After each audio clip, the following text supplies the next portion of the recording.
Hey everybody, welcome to Movie Mavens. I am Carson Green. And I am Annie Janes, and you're listening to our Movie Maven's Diary. Dear Diary. Okay, this is really, really exciting because I feel like we haven't chatted or like caught up in a while. So I'm really excited to learn more about you, Annie, and what it is that you've been watching. Why are you laughing? I don't know. We're just getting to know each other. It's funny.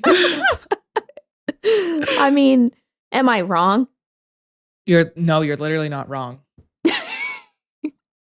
I'll start. Yes, please. Okay, I watched a movie in the theaters. Okay. Called The Legend of Ochi. Oh, that looks so cute. Yes. It has a cute little guy in it. That's its we love that. Its defining quality is that it's got a cute little guy, like on par with Baby Yoda.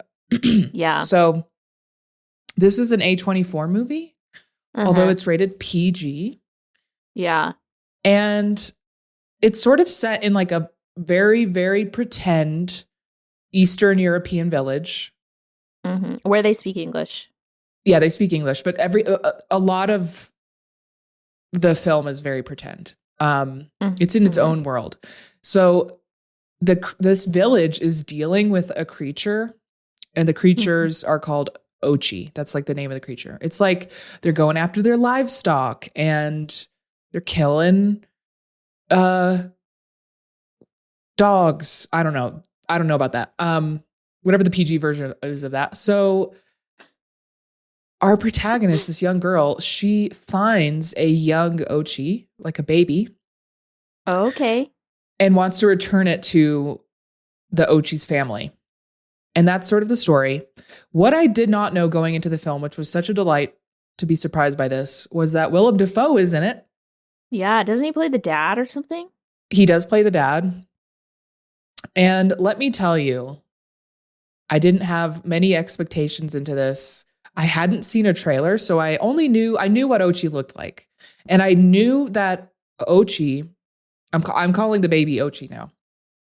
I knew that he was almost always practical because he's a puppet. What? And I've seen behind the scenes shots of like multiple people having to puppet him at once. And that's what hooked me. I was like, okay, this is a real fucking little guy, and they're puppeting him around, and I need to see it. And let me tell you, I was incredibly inspired by this movie. Oh, okay, love that. Like I left very inspired, not just by the puppet and the puppeteering, but its art direction. I really loved. There's a really short scene in a grocery store, but the grocery store has a whole look and feel to it that is, completely custom. It's the little things that I love to do in my own work. This movie's doing. It also has some beautiful shots, and it's probably using VFX. I guess what I'm inspired by is the VFX, but like the way that it shoots landscape is actually really reminding me of this like certain aesthetic. And it's like medieval fantasy. If you're looking for what I'm talking about, it's like I'll sometimes get these AI videos on Instagram that are really like foggy and grainy, and they have like a really cool castle in the distance. It looks like that, but throughout the film, I haven't seen a modern film look like this, and it's not AI. So it's like pure artistry. I love it. Where was it shot? It was shot in Europe somewhere for sure. Yeah. And not only this, but I dropped tier. I dropped a tier or two. In a PG-13 movie, bro? PG. Or PG? And yo, okay. Oh my God. I don't think everyone would. This felt like a me thing. And it's just hitting on some family stuff that just worked for me in the moment. Mm-hmm. So all this to say, I quite loved it. I don't know that it's like everyone would. It just, I know that I do. It also feels inspired by Wes Anderson in a way that does not rip him off by any means or look like him. It just feels like there's some essences of like a gang of boys and they have a club title and they have a club icon, things like that. So if I had a nit to pick, some of the music was amazing, but some of it was like noticeably bad to me. And which is a shame because some of the plot hinges on music later in the film. And then the Ochis make a screeching sound often. And that is also kind of a plot point later. And the screeching sound was a little degrading, whereas I think it should have been beautiful. So that's my nit to pick. I wouldn't give it a 10 out of 10. I quite loved it. For you, Carson, I would say that you could A-list it if you have a really free day, you know? I don't know what your schedule's like these days. Yeah. If you don't have a free day, it's like, wait for streaming. It'll be easier to watch in a theater, though, because it's simple. Simple and slower. Yeah. I forgot about this movie. Yeah. It's on my watch list, but I forgot. So I am going to A-list it. I do want to see it. I love a cute little guy. And he's so fucking cute. I die for a cute little guy. To know that he's practical, okay, I'm all the way in. Yeah. Okay, so that's one thing I've been watching. What have you been watching? Thank you so much for asking, Annie, and I truly am getting to know you more here. But Always. before we move on, speaking of Wes Anderson, have you seen the trailer for the new movie? I've stayed away from the trailer. Okay, well, with that in mind, I do just want to say that it looks like every movie that he's ever made. I feel as though we're entering the Wes Anderson era where it might not be, for me personally, it might not be novel anymore. I might not love what he's doing moving forward. It's like we hit it 10 more times. I think the man needs to change it up with some genre, in my opinion. I want to see, which I think he was doing a musical, or I want to see a hard sci-fi, not the Asteroid City. Yeah. I want to see hard sci-fi, or I want to see, a Western. Yeah, I would love that. But yeah, his last few films have not hit that hard. Yeah. And so I'm interested to see if this is like a part of that or if it's going to be better. I always think they're beautiful no matter what. They really are. But the stories have not been as good. So that's what I'm hoping for. So we'll see. Yeah, we will. We will. No, because obviously I'm going to watch it. Yeah, we're going to review it on the show. We're going to see it. Yeah. I just, anyhow, just wanted to mention that. Okay, but one thing I have watched, I'm going to bring the vibe way down. Sorry about it. I watched this movie called The Order, which came out last year, and it has been on my watch list. For one reason or another, I couldn't watch it in a theater. It finally shows up on HBO or Hulu or somewhere. And it's got Jude Law and Nicholas Hoult, who had a killer year last year, and is just absolutely crushing it. By the way, he's a unit. I think he's 6'4". I just needed to mention that. Wow. And it also had this guy called Ty Sheridan, who was in Ready Player One. Do you remember that movie? I never saw it, but is it the main character? Yeah. Oh, okay. But The Order is about, Jude Law plays an FBI agent who I believe has some sort of sickness. They don't really address it. I think he has lung cancer, to be perfectly honest with you. But they don't address it head on, but it seems as though he's been like put out in a pasture to die, and they send him to this like teeny tiny little office where he's a one-man FBI unit, like out in the middle of nowhere in Idaho. And it just so happens that that is the town where the KKK has set up its like official headquarters. And there's like this group that splinters off from the KKK, and it's headed up by Nicholas Hoult, who plays this insane white supremacist.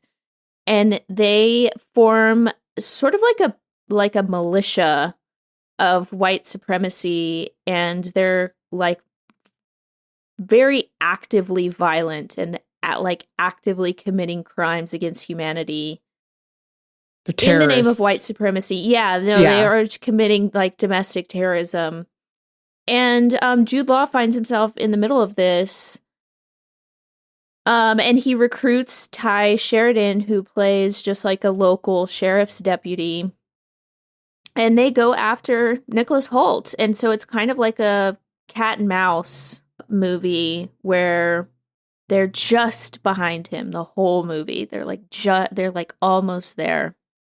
I usually like those films. They're usually enjoyable to watch. Yeah. No, I mean, it's a good movie. It's really, really beautiful. I think they shot it in Canada. So it's like all of these like sweeping landscape just of like mountains and lakes. And like there's a shot of like an elk drinking out of a crystal clear lake. And like it's really well done.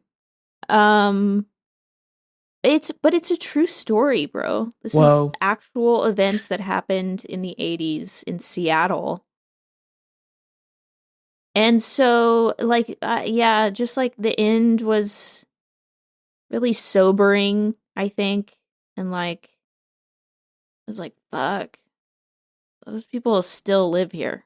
Right. We didn't handle it.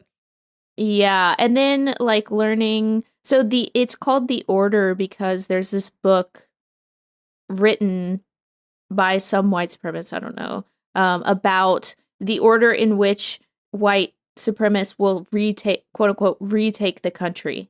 And it's a step-by-step guide of how to, it's like recruiting, getting money, getting armed.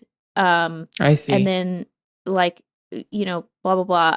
And I learned that J6ers were going by the order, bro. Who's that? Like, what's that? January 6th. Oh, J6ers. Okay. I thought you said like Jay, like a name. Oh, no. January 6ers, apparently. So they're white supremacists. Yeah. Right. But the final step in the order is like hostile government takeover. Wow. Yeah. So anyway, that was crazy. I do recommend it though. It's like a pretty good movie. Yeah, this is on my watch list. It was last year, and it's hard to bring myself to watch a movie with that subject matter at a time like this. Yeah. But I didn't know it was on HBO, and now that I have your blessing, I'm even more motivated to check it out. Okay, and I will just say, like, Nicholas Hoult is in a pair of Wranglers and a white t-shirt the whole time. And, even though he is playing a very heinous character, my God, the man looks so good. Me and him, we don't get along. I know. Yeah. I know. I'm curious about this outfit. I gotta admit, like, that will do it for me. Okay. Mm-hmm. I checked out the new Netflix series, The 4 Seasons. Okay. Ooh, interesting. Mm-hmm. This is a dramedy miniseries that's co-created by Tina Fey. Okay. And it's starring her. It's starring Will Forte, Steve Carell, and Coleman Domingo. This sounds silly as fuck. Right? Okay. It's an adaptation of the 1981 movie, which I had never heard of. Okay. It is about like three different couple groups and them going through relationship drama. And we start in one season and we see them on like a friend trip. And then as the show progresses, the seasons progress and they go on different friend trips. And oh my God, wait. So it's not like a White Lotus knockoff. It's not a White Lotus knockoff. Okay, crazy, because that's what I thought it was. I thought it was too. So I watched one episode fully committed, like full attention. And my first impression is this is for the olds.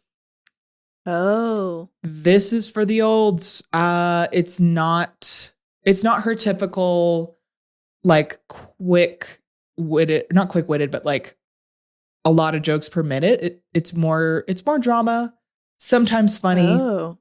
And in general just feels like a lot of the jokes feel like they're for older people. So like what age approximately?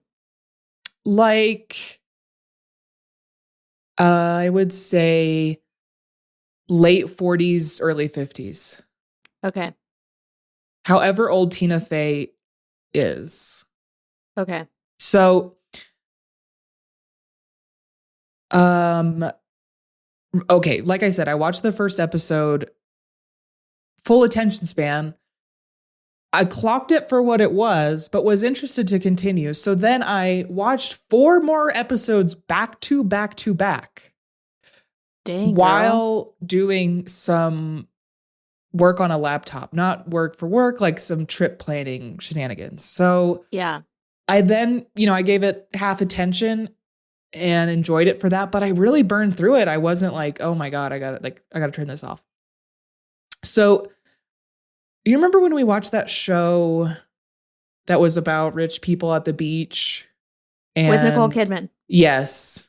Yeah. This feels better than that. Oh, okay. I don't know that the story is as like, what's going to happen, but like the quality feels higher. So that's where I leave you. I don't know that it's a hard recommend. I'll report back when I finish it, but I watched 5 episodes in one sitting. Like that is rare for me. Yeah. As a second screen activity, I would say big recommend. Get a game on, get your game going. Yeah. And put it on in the background. Okay. Interesting. I will say I have extremely low expectations for Netflix shows. Yeah, I think this fits into that category. Mm-hmm. It's just that the Tina Fey and the cast raised my expectations. Yeah. Yeah. Well, I mean, there's a reason that Netflix got it, though. Be for real. So true. But speaking of Netflix originals, I actually watched one as well. I watched the show The Residents with oh my God, what's her name? Ubo. Is it Ubo? Her name Uzo Aduba. Oh, Uzo Aduba, not Ubo. Uzo Aduba, who plays a private eye. It kind of gives like her character kind of gives like oh my God, what is the name of that guy? Benoit Blanc. Or yeah. Pierrot. Yes, or Pierrot, yes. She's just like the greatest investigator in the world, and she's a genius, and she's very clever, and anyway, so the whole premise of the show is that someone ends up dead in the White House during a state dinner, and they call her in to investigate. And it's very much like an episodic Glass Onion or what do you call it? Knives Out, or what are like an Agatha Christie type. Yes, it is an Agatha Christie. Yeah. Yeah, whodunit. Yes, it is completely a whodunit, and in my humble and personal opinion, I think that there was maybe like one episode too many.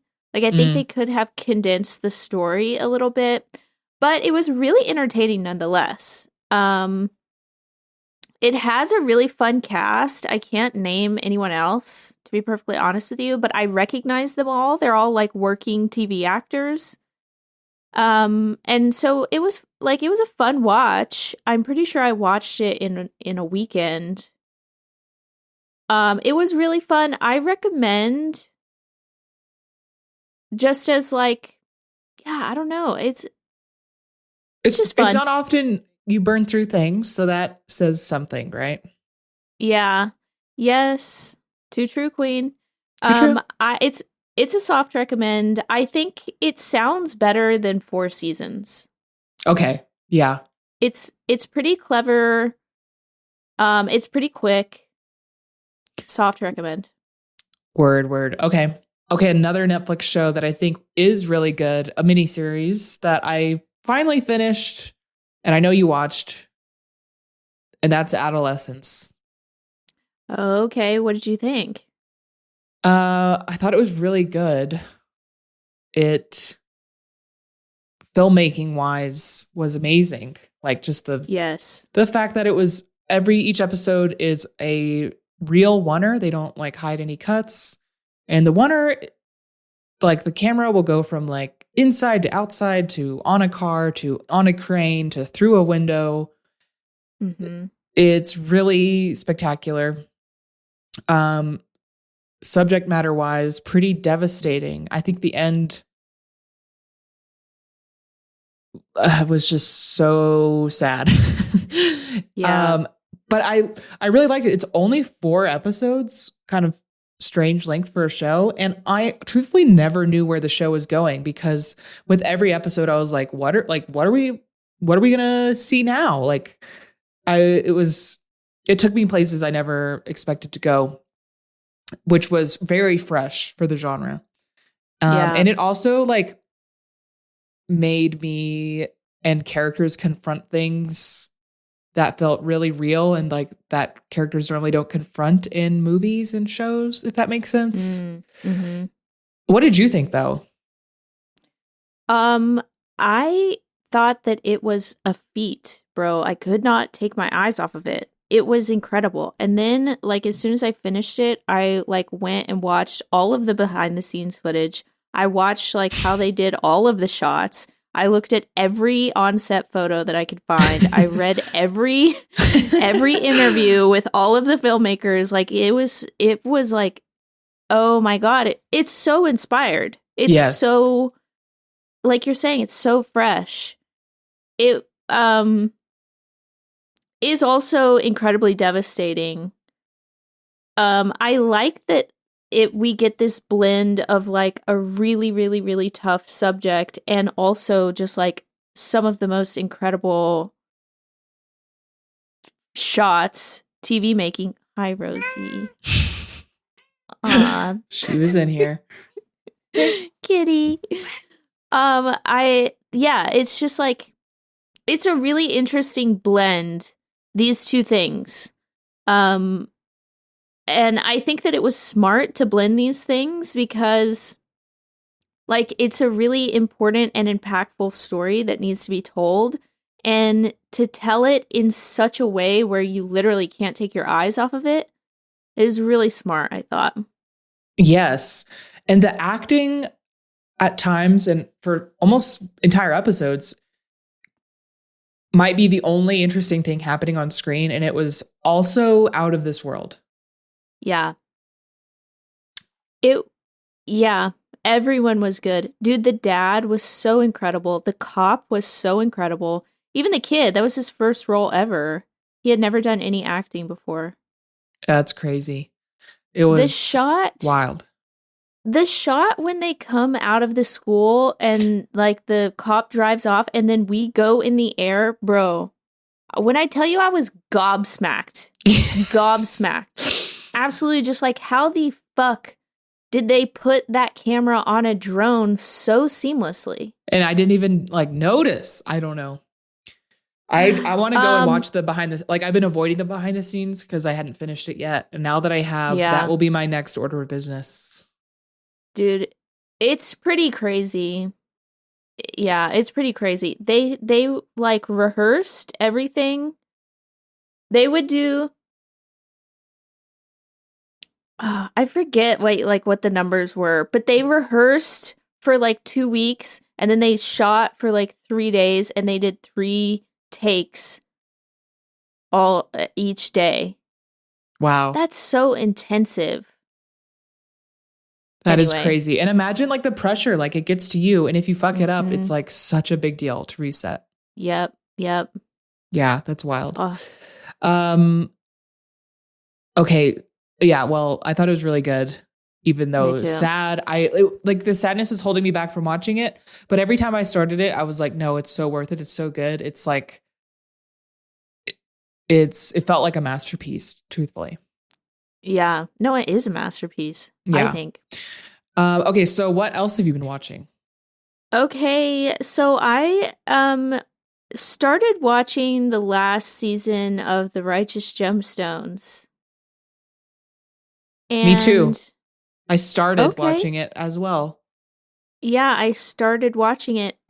It's let me be so for real and honest, I don't think that it's that good. Yes. How far did you get? I think like 3 episodes, maybe 4. I don't know, but I literally quit watching whatever episode I was on. Maybe I was on the 4th episode. I just quit watching it in the middle of the episode. I was like, I don't want to watch this anymore. This is crazy. We've not talked about this. I feel the exact same way. Like every episode I watched, I was like, what am I doing? Like, this is not even funny. It's not It's even good not. anymore. No, it's And not. to be honest, I don't think I'll finish it. I have not, rarely have I No. gotten so close to the finish line and been like, yeah, it's okay. I It's don't not want to good. finish it. Mm-mm. No, it's really not. It's also like, okay, I the first couple of seasons, it's like, okay, this like the sacrilegious part of it is like a gimmick and it's funny and it's a little silly, but I feel like uh, this season okay, and I'm like not religious at all, okay? And I'm not a religion apologist in by any stretch of the imagination, but I feel like the humor that they're using is like borderline disrespectful. Just like it's not working for me.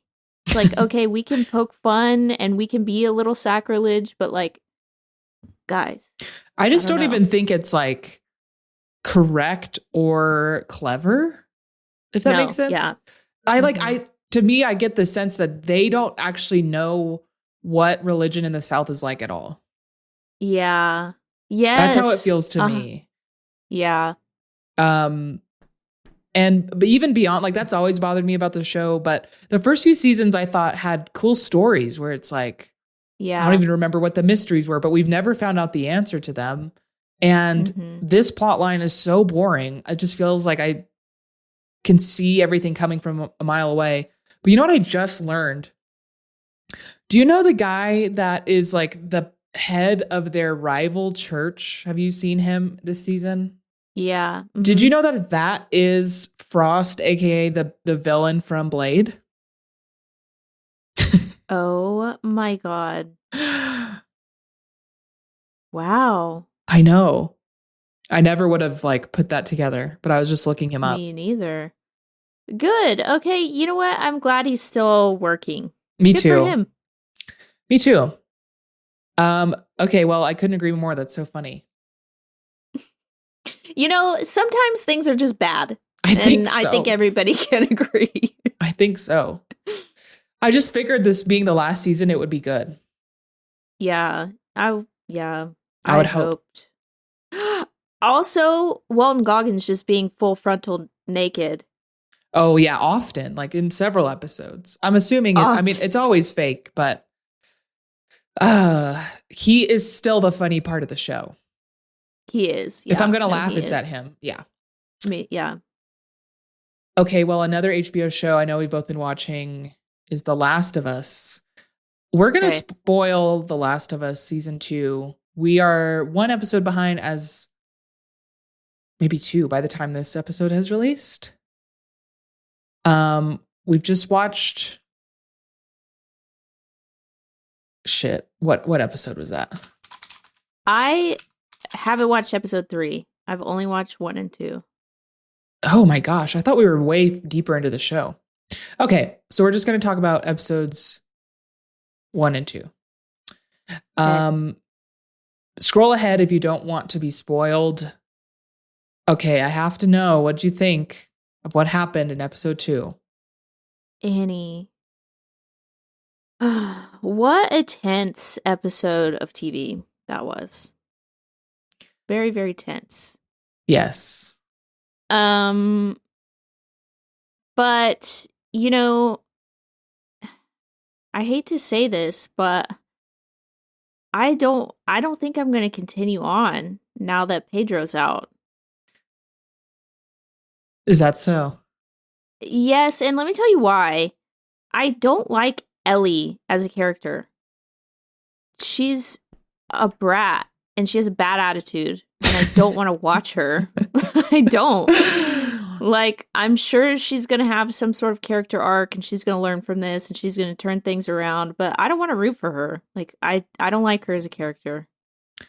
And I loved Pedro. Obviously, I love Pedro Pascal. I did not see this coming.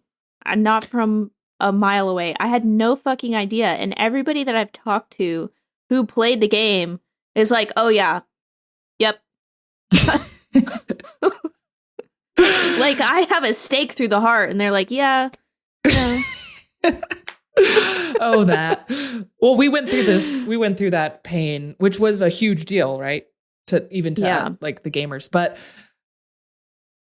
it's interesting you say this about Ellie. I can't speak on it as someone that's played the game. It's like, I really did like her in the game. And I see what you mean.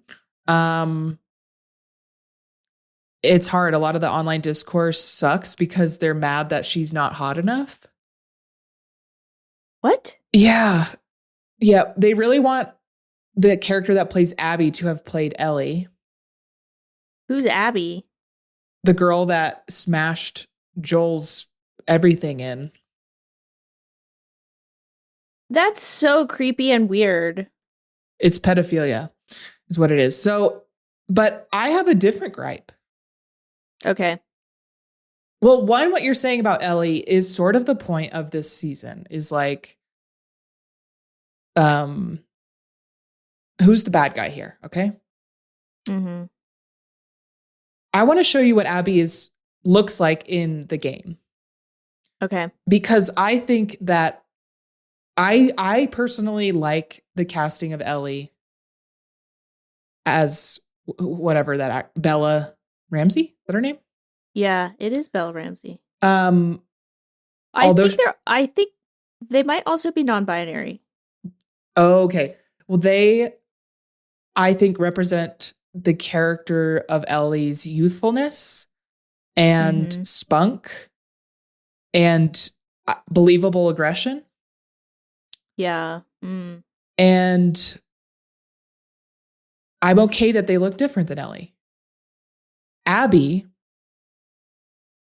is supposed to. In the game, she looks like this. I'm sending you a text. Okay. And I think that Abby should look like this still because of the plot of the story and because of the gravitas of what her physique brings and brought to the moment that you've seen and the rest of the story. And without it feels different. It doesn't feel as strong. Have you gotten the picture yet? Yeah, this is giving very masculine. It is giving very masculine. She is in the game. I don't know I guess I don't know her sexuality, but she like fucks a man in the game. So we know this. So, but she's fucking huge, right? She is a beast. She's jacked. She's the buffest buff to ever happen. And Abby should be played by Katie O'Brien, is what I'm getting. And yes, right. And so I just have that gripe. I kind of wish that is fucking ginormous, and I don't expect any actor to get to even that size. But like, there is an arc, and there is like a vibe that it brought to the show that I wish was present, and I'm bummed out that it's not. Okay, that's kind of all I have to say about the show. I wish you would keep watching because of where I know the story goes, but also it's sort of being rearranged and is a little different. And I just don't know if it will be as good as the way I experienced it as a game, because the experience of the game added a layer that I don't want to talk about till we know for sure you're not going to watch, because I want to talk to you and through spoilers and stuff. But let me watch a few more episodes and get back to you. I can't say right now if you need to keep watching or not. Okay, well, here's the thing though. I am also open to playing the game because I do like the story. I think I just really, really don't like Ellie's character. Like, she's not someone I can root for. Yeah, well, I want her head to get eaten by a clicker. That's just me, bro. Teach me a lesson. I think you should play the game. Anyways, Last of Us Season 2.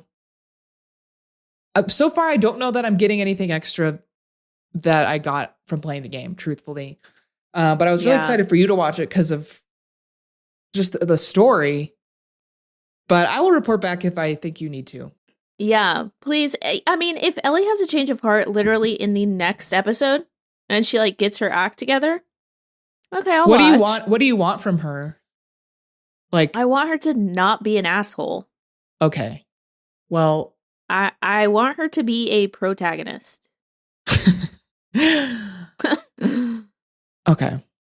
I don't want to say anything because I'll just spoil everything. So, okay. TBD. Okay.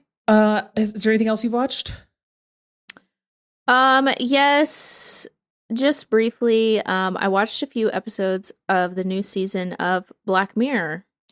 This is on my list. Okay, dude. Number one, it feels like it was written by AI. Oh no. And I don't know if like that is also supposed to be part of the layer. Like if that's also supposed to like that's the point. Yeah. How does it feel like that? Well, it's just kind of like, okay, you know how whenever you ask AI to like write you something and then it like you're looking for an answer that's like 10 words and it gives you like 45 words. Oh yeah. So it's like that. Okay. There's just like a lot of like filler and there's a lot of like repetition in a way that isn't clever. Okay. It's just kind of like interesting. There. Is this present across multiple episodes? Yeah. That's fascinating because they're usually made entirely by, well, maybe they're written by one person. Maybe that's what it is. I don't remember. That is interesting. Well, yeah, they may have used AI assistants. But the first episode with Rashida Jones is really devastating, and I feel as though we are not far from that reality. I'll just say that. Okay. I hear the Paul Giamatti one is really good. I haven't gotten there. Oh, okay. Well, I think I only watched 4. Maybe there's 5 in the season. I will watch this. I will watch it. Okay. I want to quickly touch on a show that I've been devouring, absolutely devouring, and that is Love on the Spectrum. Okay. Have you watched this?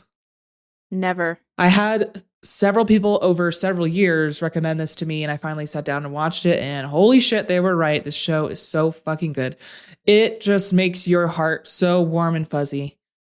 It is about a handful of autistic people that are ready to step into the dating world, and the show assists them in that by either trying to pair them with someone or just try to give them like the tools in order to know how to do it, period, depending on their level of autism.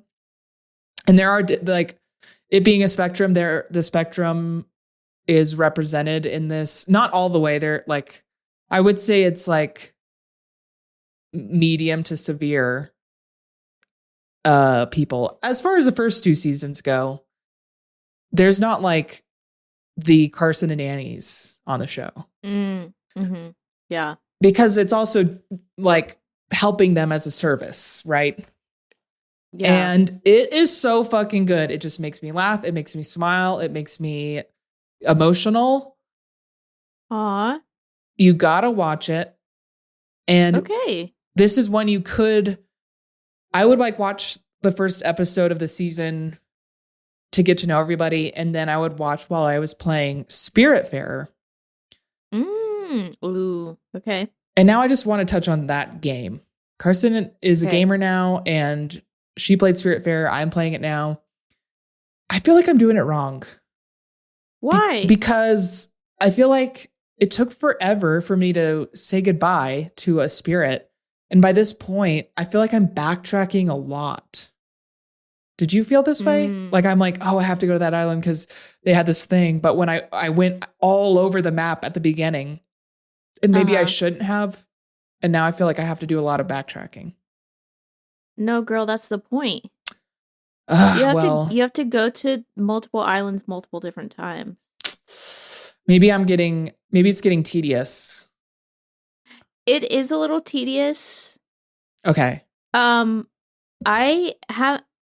truthfully, I have not completed the game because I'm not ready for it to be over. Yeah. You've expressed that, and are you connecting with the story? Because I am not so much. Like, I kind of just like blast through all the dialogue. Yeah, no, me too. No, I'm not connecting with the story. I think it's just like, I like the tediousness of it all. I like the backtracking. I think like that level of, like, it's kind of my shit, I think. I love just like, oh, sorry. Just like I like exploring an area and seeing what's there, and then like not being able to get everything, and then going and getting a new skill and then going back. And I like that. There are games built around that as a mechanic, as a core mechanic that I can share with you. But what I like about this game is the like, oh shit, I need to get this upgrade so that I can go here. But first I need to collect this amount of things so I can get that upgrade so I can go there. But first I need this. Like, I like that part of the game. Yeah. But I don't remember where I'm like, where the fuck was that gate to get the freaking glide? Like, that sort of thing. Yeah. Has been tough. So I might put it down for a second because I think I sunk like something crazy, like 10 hours in the weekend while I was watching 2 seasons of Love on the Spectrum. This sounds like a great weekend, dude. It was so good. I needed it so bad. So anyways, Love on the Spectrum, hard recommend to literally everyone. Spiritfarer, good game. Good game. Yeah. Solid. Okay, that's all I've watched. Okay. Yeah, samesies. Okay, well, if you have a recommendation for what we should watch or play, hit us up. Write us an email at moviemavenspodcast@gmail.com. You can also send us a text. Text us. We love hearing from our stans. And we can text back. Chat with us. KK, well, that's it. Love you guys. Movie Mavens all the way out.